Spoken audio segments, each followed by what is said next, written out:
And now, here's Casey Ingram.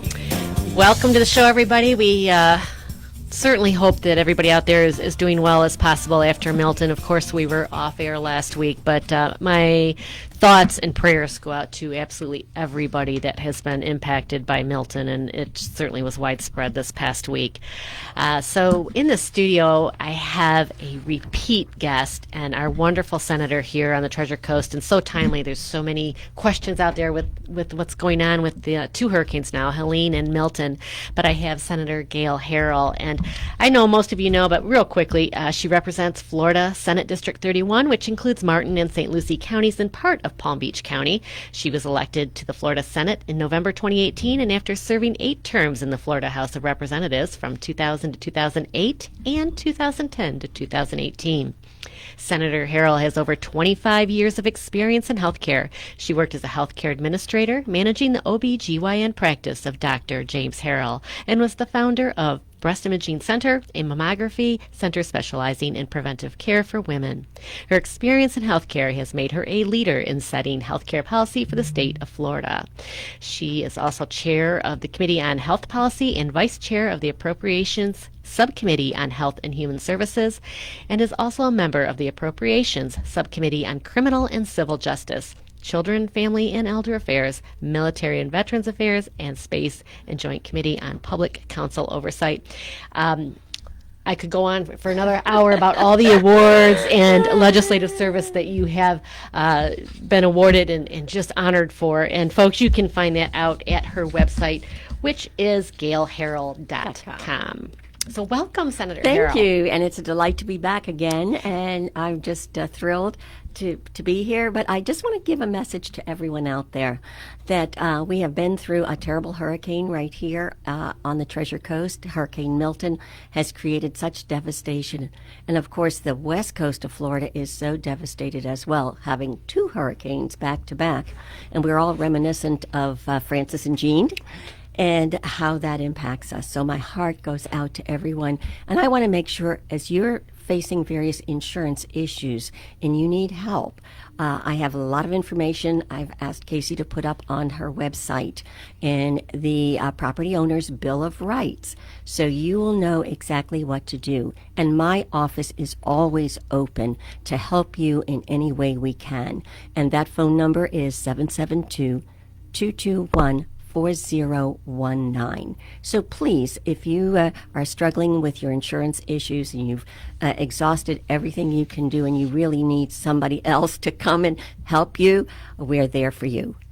And folks, she's absolutely right. I will have that on my website, the property insurance claim transparency, and how wonderful to have this Bill of Rights, because right now it's stressful enough. Oh, yes. You know, and you don't know where to turn sometimes, and insurance companies can be giving you the runaround. Am I calling the right person? So thank you for that. Thank you so much. So much to talk about. Of course, we have an election coming up. Yes, we have an election coming up, but I'm so involved in hurricane stuff that it's hard to kind of focus on election. Do. I know, it truly is. This really, I hope everybody can get out and vote. As a matter of fact, absolutely. That's a big issue. Big issue. So there's so many topics to cover. You just talked about one, and let's talk about house insurance or home insurance a little bit more. Yes. Nothing to do with the hurricanes, but it certainly isn't going to help now as our rates just seem to keep climbing. And I know there's been legislation to help address it, but it just doesn't seem to be going down. So, well, we now have another hurricane, and I can't tell you that they're going to go down at this point.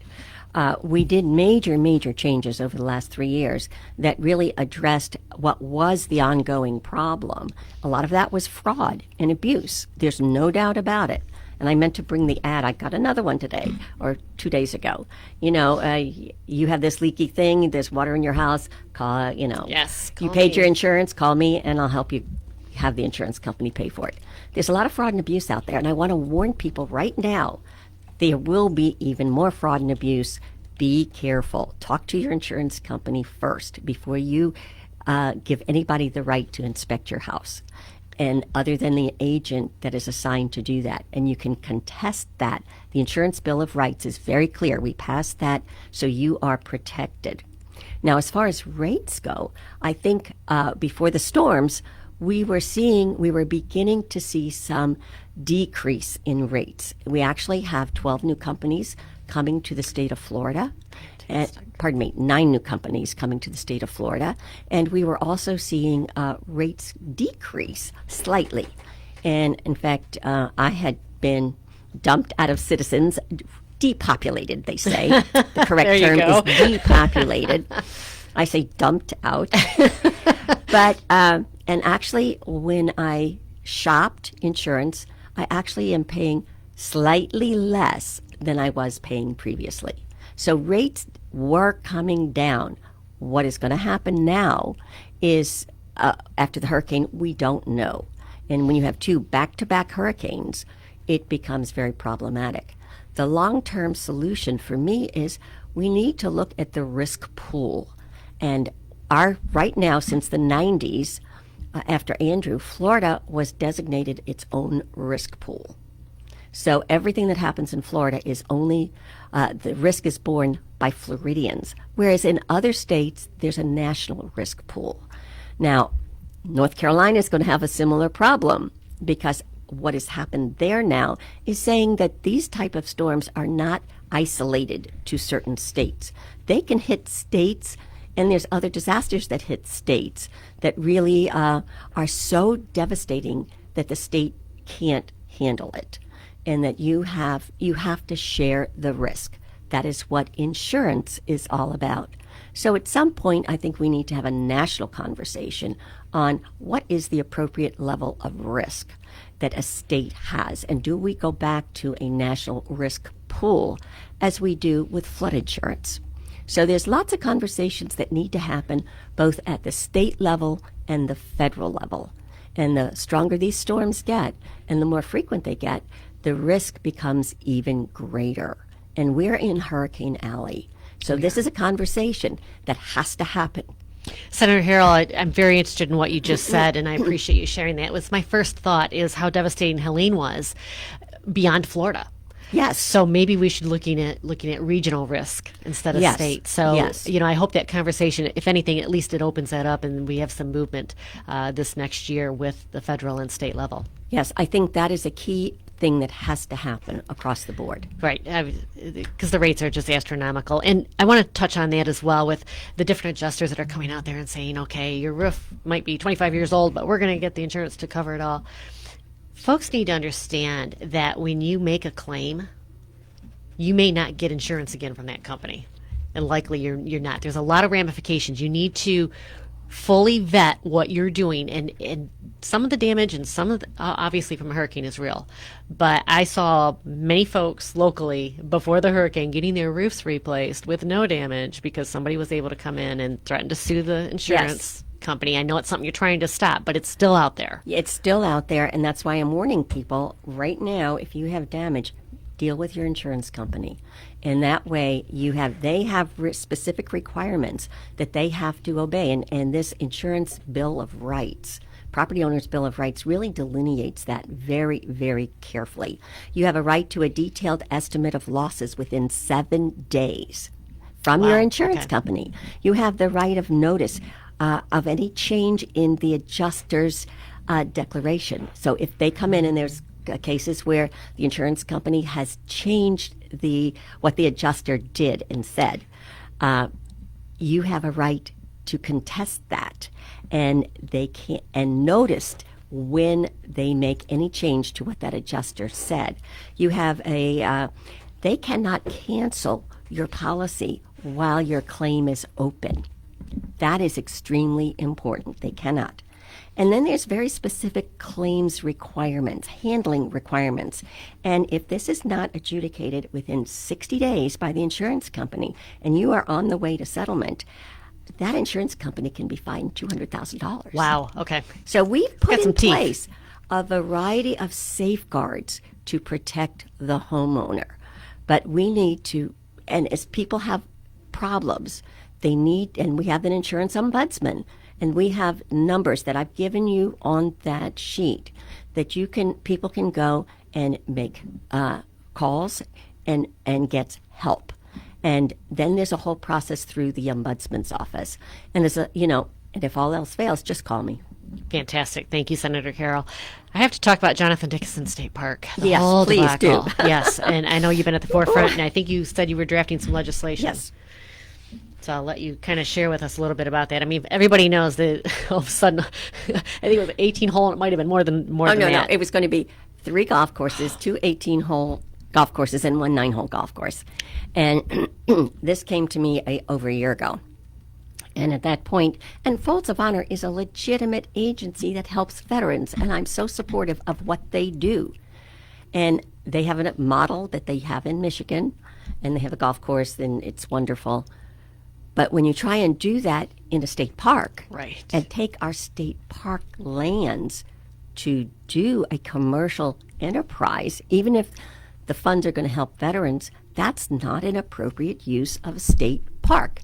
And it's very clear that state parks are to preserve and protect public lands, natural environment, natural habitat, the flora and fauna of the natural area, and historical sites.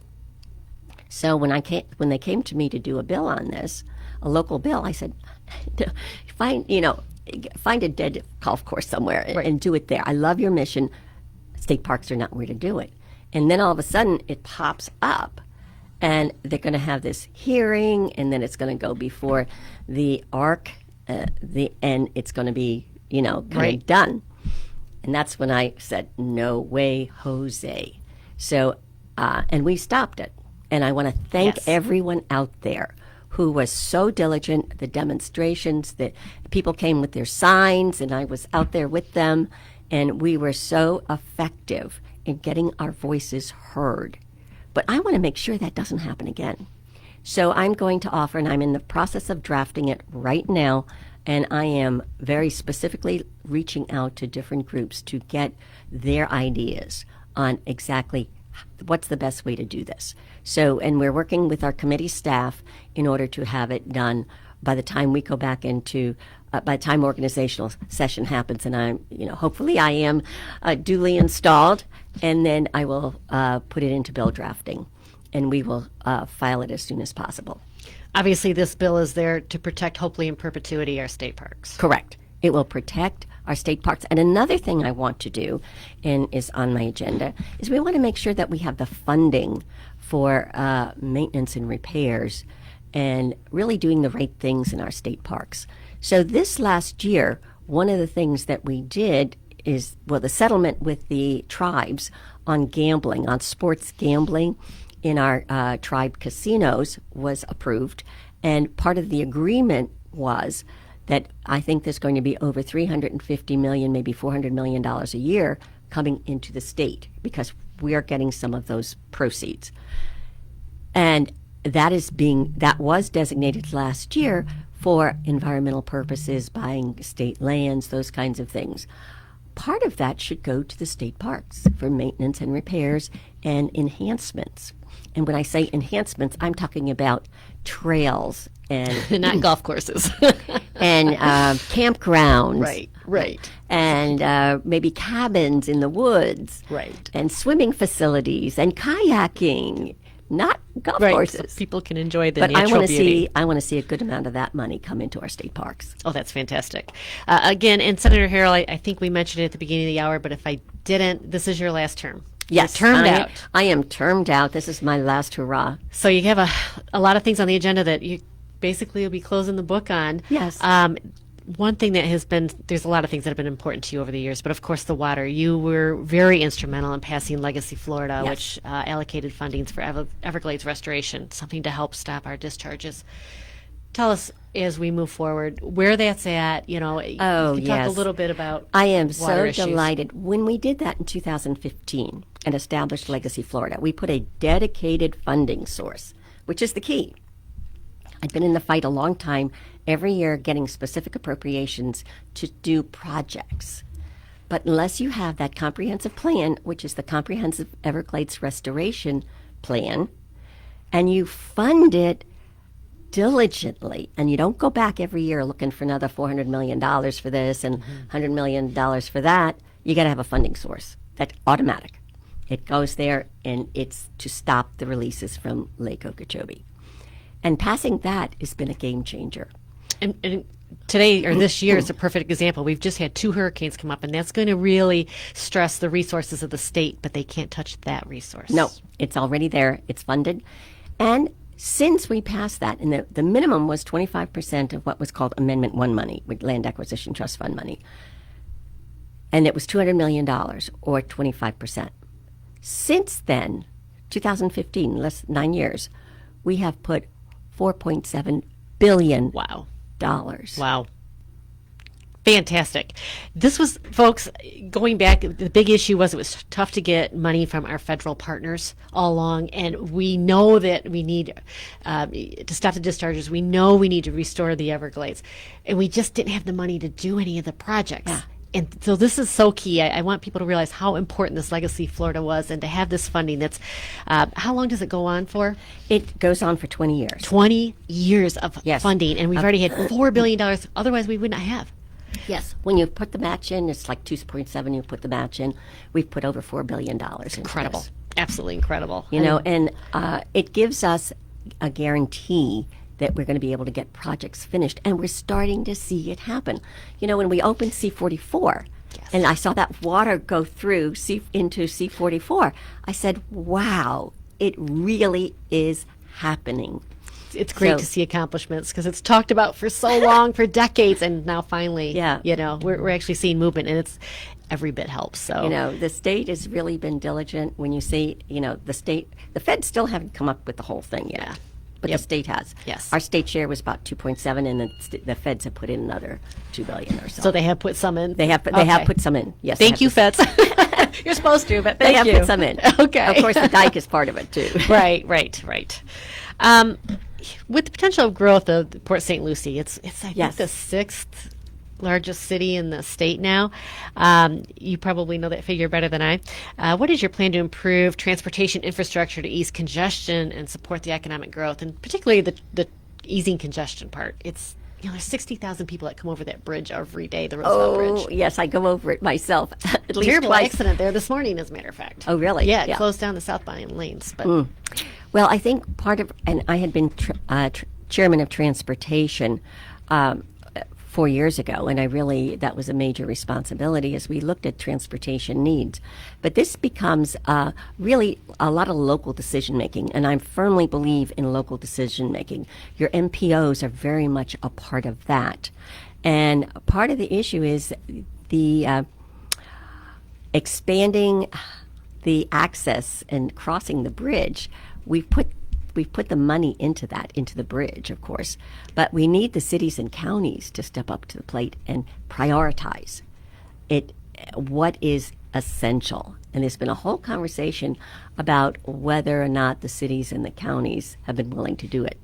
And then it all comes down to the mobility discussion on that. So those are conversations that need to happen between the cities and the counties as well. And we have a direct funding source that comes from our gas tax, which is now going to be another challenge. So there's lots of challenges here, and people are not thinking about this. As we go more with electric vehicles and hybrid vehicles, we are seeing a diminishment in our gasoline tax, and that's an automatic funder of our roads. So we are now in the process of looking as how are we going to pay for roads when we have less money coming in. And that's a whole conversation that has to take place at the national level, because we get gas tax on people who are using our roads now. If you put a tax on each vehicle that is licensed in the state of Florida that's an electrical vehicle to compensate for that, you're not accounting for out-of-state vehicles that come here. Right. And more than 50% of our tourists come by car. Right. So they're driving on our roads for free if they have electric vehicles. So this is a national conversation that has to happen in how we really make sure we have the resources and the user fee that is necessary to have good roads. That is going to be an important conversation to follow, because you're absolutely right. It's something I don't think most of us have even thought about, but here you are, you're at the forefront of it. You're Yes. sitting in Tallahassee. You guys know that this is one of the funding sources that's less every year instead of more. So Yes, less every year instead of more. And that prioritization by our local community is what needs to happen in local decision making on how we are going to, where we're going to expand roads, how we're going to do it is absolutely key. And that's what DOT looks to on that MPO list. Okay. We have a work plan. We have a 5-year work plan, a 10-year work plan, and a 20-year work plan. And that planning has to happen at the local level, working with DOT. and those things need to be put on a list so Put that on they the see list. it, Put so on they the know list. it's there. Another topic: how do you plan to address mental health and substance abuse challenges that are facing residents in the area? Oh, I can tell you this has been a key focal point for me for many, many, many years.